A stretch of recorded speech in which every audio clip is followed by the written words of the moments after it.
Alright guys, I'm back with the Jordan Fire Red 3 restoration.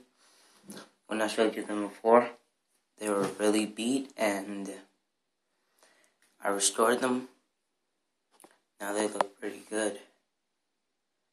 I mean, they almost look dead stock. I just need to retro bright this right quick and they'll be almost dead stock. Yeah, I'll give you like a full view of the shoe. It's the back.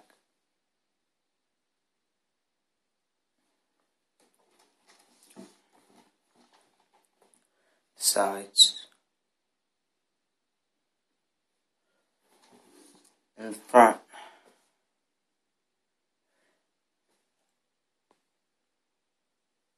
And I got a new pickup I'm about to show you guys.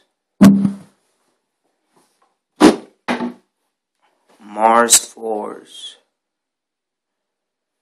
I'm really excited about these, I got these on eBay for $70.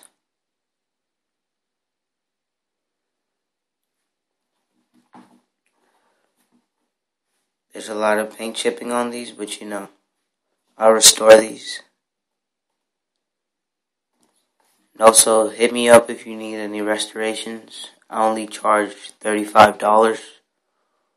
And you could send that through PayPal. Yeah. Alright, bye guys.